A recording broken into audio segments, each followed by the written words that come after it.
Se você, assim como eu, é apaixonado por vinhos, fica comigo nesse vídeo aqui que eu vou contar algumas curiosidades sobre os vinhos aqui de Portugal. Mas antes de começar o vídeo, já deixa aquele like aí para fortalecer o canal, beleza?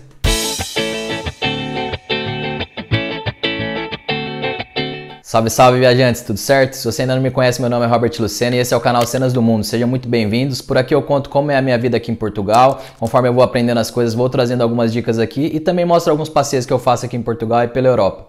Lembrando sempre vocês que uma extensão do meu conteúdo é lá no Instagram, então se você ainda não me segue lá, _ Cenas do Mundo. Lá eu posto atualizações aqui de Portugal, notícias, algumas dicas que eu vou aprendendo. E também tem um projeto de live chamado Pelo Olhar BR, onde eu converso com brasileiros morando fora, inclusive de Portugal, né? Brasileiros que moram fora do Brasil, para conhecer a experiência deles, saber como eles vivem lá, enfim, é um projeto bem bacana. Então me segue lá que você vai gostar do conteúdo. Então vamos lá, vamos falar sobre os vinhos portugueses. Quando eu cheguei aqui em Portugal, eu estava com uma expectativa muito alta em relação aos vinhos daqui. Por quê? Porque há aproximadamente 4 ou 5 anos que eu venho aprendendo um pouco mais sobre vinhos e comecei a aprender a degustar vinhos secos e tal. E fui começando a reconhecer algumas uvas e o que eu mais gostava e o que não gostava em alguns tipos de vinho. E uma amiga minha foi até um evento de vinhos e lá disseram que os vinhos portugueses seriam os melhores das futuras gerações. E eu nem sonhava em vir morar aqui ainda. Então quando eu fiquei sabendo que ia vir morar pra cá, pensei, bom, agora que eu tô gostando mais de vinho, né, os vinhos portugueses são tão bons e tão reconhecidos, agora eu vou ter a oportunidade de experimentar eles mais de perto. E não é à toa que os vinhos de Portugal são tão bons e tão espetaculares. Por quê? Porque Portugal tem o maior número de uvas autóctones do mundo. Ou seja, com o maior número de uvas que você só encontra em uma determinada região. Por isso que o Portugal é o país também com o maior número de rótulos, né, de exportação no mundo inteiro.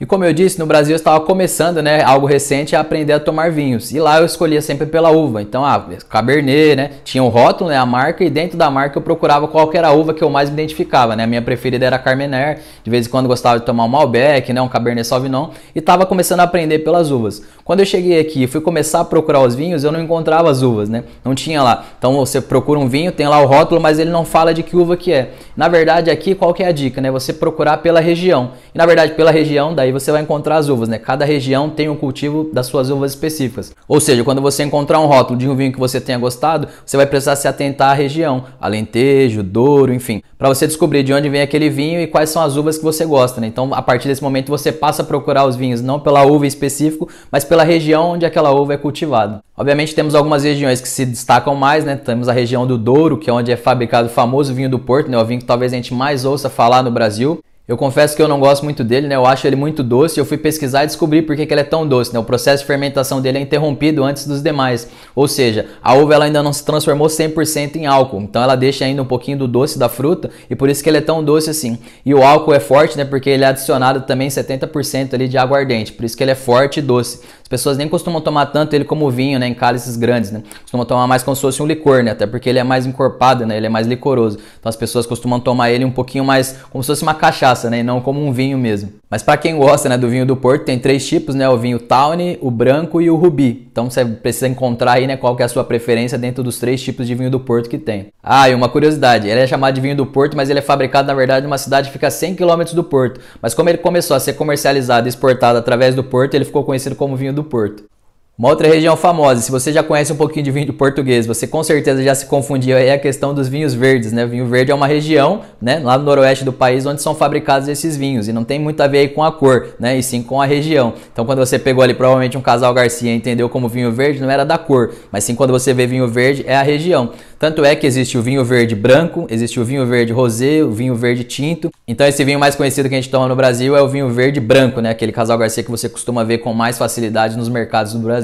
E uma outra região bem importante que é a Península de Setúbal, né? Dentro lá daquela região tem uma micro-região chamada Azeitão e nessa micro-região é onde nasceu o vinho Periquita, né? Que talvez é o mais famoso, talvez não, é o mais famoso realmente no Brasil e no resto do mundo também. Foi o primeiro vinho engarrafado aqui em Portugal, né? Foi o primeiro rótulo a ser comercializado em Portugal e aí está presente em mais de 60 países, né? Um vinho realmente muito famoso, é produzido aqui ele, né? Produzido no país inteiro, então o Periquita é realmente muito conhecido. E para nós aqui nós temos a sorte de pagar ele muito barato, né? Você paga em torno de 3 ou 4 euros em safras boas do vinho Periquita. E claro, também existem outras diversas regiões, como Alentejo, a região do Tejo e outras tantas regiões aqui que produzem vinhos muito bons. Se você gosta de vinho, certamente Portugal vai ser um lugar muito bom. Como eu disse, a qualidade dos vinhos aqui é absurda. Os vinhos são muito bons realmente e são vinhos com preços muito acessíveis, né? Então você vai pagar 3, 4, 6, 10, 15 euros em vinhos muito bons, né? Você não vai precisar gastar em muita coisa. Obviamente que tem sim os vinhos que são muito caros, mas até 15 euros aí você consegue tomar vinhos excelentes. Então o custo-benefício aqui para tomar vinho, se você é um apreciador de vinho, é excelente. Eu posso dizer que o custo-benefício para tomar vinho aqui em Portugal, ele é fantástico. Então é isso, o vídeo de hoje mais curto, né? Só para trazer essa curiosidade a respeito dos vinhos para vocês. Quando eu cheguei aqui, né, realmente eu não entendia muito bem e agora eu já estou entendendo a questão das regiões e consigo já distinguir quais são os vinhos que eu mais gosto, respeitando as regiões. Se você gostou desse vídeo, não esquece de dar o like aqui, não esquece de comentar também sobre as suas experiências com os vinhos portugueses, tem algum que você costuma tomar sempre? Comenta aqui para eu saber, de repente se eu ainda não conhecia, eu vou querer experimentar, e comenta aqui se você entende mais do que eu das regiões, cada tipo de uva, quais são os melhores vinhos de Portugal, vamos trocar essas experiências aqui, certo? Não esquece de compartilhar com quem gosta desses assuntos sobre morar fora, sobre morar em Portugal, e também, por favor, se você assistiu até aqui, se inscreve no canal, se você gostou desse assunto, eu trago muito mais assuntos legais por aqui, dá uma olhada em todas as playlists, todos os vídeos que já tem aqui no canal, que eu vou ficar muito feliz se você fizer parte da família Cenas do Mundo, ok? Então é isso, por hoje eu vou ficando por aqui. Viver e viajar sempre. Até a próxima.